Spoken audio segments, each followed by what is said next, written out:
Little Gary Trotter had always felt like he didn't belong in the real world, and perhaps he didn't. He was a little smaller than the other children and was noticeably weaker. He couldn't climb rope, do push-ups, or tie his own shoelaces. He wore thick, black-rimmed glasses and had a mark on his head that always went a deep, ugly purple when it got cold. He was often asked where the mark came from. Was it a magic brand of some kind, a sigil of power from another, better life? Did he have a secret identity that was waiting to be uncovered? No. His dad would always sigh, put down his can of white lightning, and tell him that it was where he was dropped on his head as a baby. Gary was sure he was joking, although the hurtful comment was always followed by a much more hurtful and much less metaphorical slap to the back of the head. Oh! His mother would always refer to such slaps as another failed attempt to get those gears working. He wasn't academically gifted. Reading was a bit too challenging, but he gave it a bit of a go. He had to limit himself to childish, immature stories written by terrible, dreadful people who spent many years in court defending themselves from charges of plagiarism, after perhaps stealing whole chunks of their work. His favourite story was the one about the little wizard boy whose name he couldn't remember for legal reasons. He sometimes wondered if he could be a little wizard boy, if only he could run into a wall hard enough. "Eat your breakfast," his dad growled at him, forcing some slightly burnt toast into his mouth and cradling a big mug of hot, thick coffee with his free hand. "I am eating my breakfast," he said while not eating his breakfast. He also had some burnt toast and some hot, thick coffee, even though he had specifically asked for anything but burnt toast and hot, thick coffee. In fact, he was always served hot, thick coffee and burnt toast, although the amount of charring did vary to an exciting degree. It was plenty boring as a breakfast, but was just excruciating when served for lunch and dinner as well. The other kids would often laugh at his packed lunch for this very reason, especially as he didn't own a flask. His mother sat down at the table and gazed emptily out of the window. "What are you going to do today, Barry?" she said to her husband with a hollow, joyless voice. "I thought I might go down the pub again," he told her. "You?" "Nah," she said. "There's a box of wine in the fridge. I'll probably just drink that, take an electric heater into the bathroom and try and build up the courage to toss it in." He nodded. "Good for you. I'm rooting for you." "I thought you were going to watch Harry," she said. "It's your turn." "Gary," he said, looking worried. "We don't want them sending round those lawyers. Anyway, Gary can manage to spend the day licking his bedroom windows without supervision, can't he?" "Probably not," shrugged his mother, "and I think his name only has one R in it." "I want to be a wizard," said Gary, gazing mostly forwards, although his eyes didn't completely point in the same direction. "Shut up, Gary," his father told him gruffly. His mother sighed. "He wanted to be a fire truck yesterday." "You mean a fireman?" "No." He sighed and munched on some toast. "I could be a very good wizard," Gary said. "Shut up, Harry," his father told him.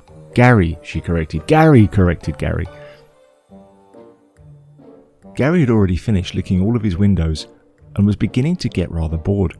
He laid on the bed, gazing up at the ceiling, and said to himself, "Why can't I be a wizard, like my hero? All I need to do is go to the station and go through the wall into a whole nother world." He looked around his sparse and rather bland bedroom. His only toys were a stuffed owl and a pile of Lego, not the real stuff, that knockoff Chinese rubbish you get in the small bags from Poundland. He had a poster on the wall of a fire truck that had been found in a dustbin somewhere, and a small stick. The stick was his favourite toy. Sometimes it was a sword, other times it was a gun. But it could be other things too. Not food though. That lesson had finally been learned. He gazed at his stick for a moment. Why couldn't it be a magic wand, he thought. He got up and snatched up his magic wand. If the stick could be a wand, why couldn't his wall be the gateway to a magical world? The reasons are obvious to us, of course. "I'm doing it," he said to Mr. Owl. "I'm going to Ringworm, a magical place where I can learn to use my powers." And with that, he ran headfirst into the wall. There was a blinding flash, and then he opened his eyes and peered out. Instead of a small, off-white painted wall with the odd red fleck of blood, there was now a majestic castle in front of him, a wondrous stone building set in an idyllic valley with a soft, burbling stream running through a gently arcing hill covered with a tapestry of green. It took his breath away. "We've been waiting for you." Gary turned to where the voice had come from. His eyes widened in surprise. It was a completely ordinary man, but he had a single horn sticking out the top of his head, and an unusually red beard that sprouted from his pointed chin. Otherwise, he was quite boringly normal, other than the fact that his eyes were glowing red, and small flames were licking out from within them. Also, his fingertips were sharpened blades. "Who are you?" Gary said, somewhat taken back.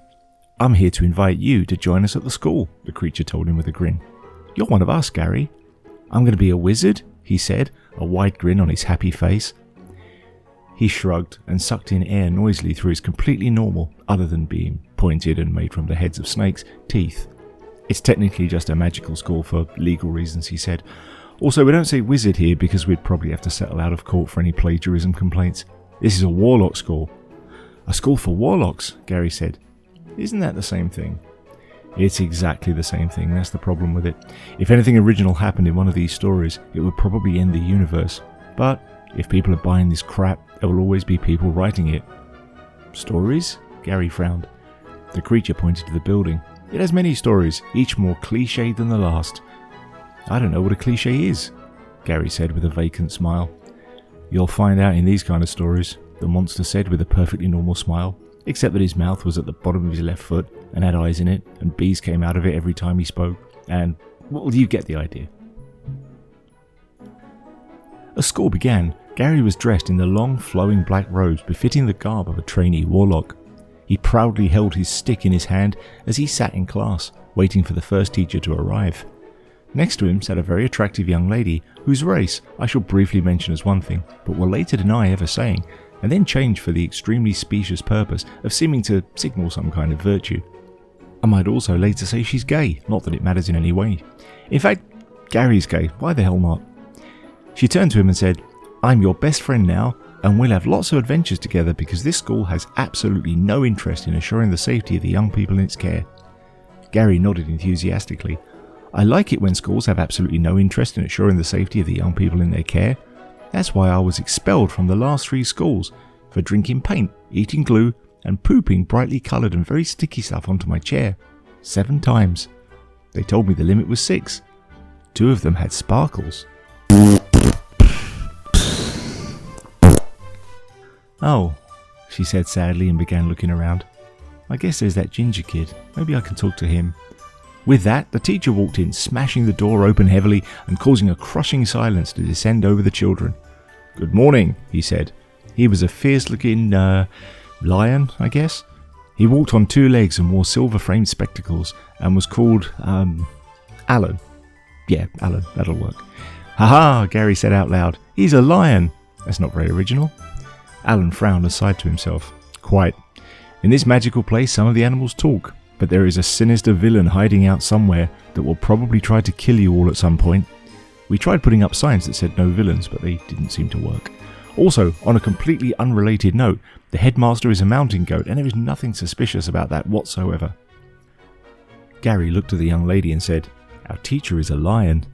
She smiled sympathetically, raised her hand and said, "Teacher, can I swap seats?" The lion shook his head, ruffling his mighty mane. "And one more thing," he said. "Nobody must ever go to the lake, even though I will ask you to go there frequently. It is a bad place." Gary raised his hand and said, "Will we be playing a game where we hold our sticks and chase around flying balls?" The girl next to him smiled and said shyly, "I know that game." "No," the teacher cried out. He looked around and frowned his mighty brow. "Who is this kid? Are we just letting anyone in here now?" "Will there be any glue?" Gary said with a smile. "Dear God," the teacher said, sighing and rubbing his temples. "I just don't need the money this badly. Why do I keep doing this to myself?" A week or so had gone by, more or less. Gary stood by the water with the girl and the ginger-haired boy. Neither had a name for magical reasons. They'd probably lost him in a spell or some such. Gary flung in a stone and watched as it plopped into the water. The stone gave a frightened little squeak before plunging into the lake to its watery death. "I did well in spell school today," he said. The others smiled at him and then looked at one another and sighed. "I made 69 new genders, but it was only a very soft spell and only worked on the weak-minded. But if I shout about it loudly enough, it will seem like it works really well." "I made gold from thin air," she said. "I used the gold to pay the clever kid from House Bubbles to do my homework for me." "What was the homework?" Gary asked with a frown. "Making gold from thin air," she said. The ginger boy said with a scowl, "This is a silly place." I love it here, Gary said. He stepped close to the edge of the lake, the surface of which glimmered with the reflection of the glowing green sun. I hope I never leave. Just then, and rather predictably, he slipped and crashed into the water. He heard what he thought sounded like a girl laughing and a boy saying, "My spell worked." In any case, it went dark, and then a piercing white light filled his mind. He snapped his eyes open and sat up, his face and clothes wringing wet with lake water that smelled suspiciously like white lightning. "Welcome back," Gary's father said, gazing down at him. "Dad," he said, confused. "I'm back?" "You ran into the wall again, didn't you?" he growled. He shook his head sadly. "I told your mother to stop drinking when she was pregnant, and to stop smoking, and that sniffing gas from tins of butane wasn't a good idea." "I was in a magical school," Gary said, blinking in confusion. "You gotta stop all this crap, Gary," he said with a sigh. "It's hard to get the bloodstains off the wall. You have to keep hiding them with posters of fire trucks." "No," Gary cried out in protest. "I went to a good place. It was real." I forgot to mention that his mother was also there. She said, "Why can't you just read books like a normal person?" "I don't need books." Gary stood up and wiped the riverside from his face. "I have my magic wall. It can take me to any place I can imagine, if I can just run into it hard enough." She grunted to herself. What nonsense was it this time? Were you trapped in a maze, stuck in a future where children had to kill each other before saving the world? Divergent? "It was a high school where the teachers were all animals," Gary told them angrily. Barry shrugged. "That's normal for this part of London." His mother said, "Sounds like a bad place to me."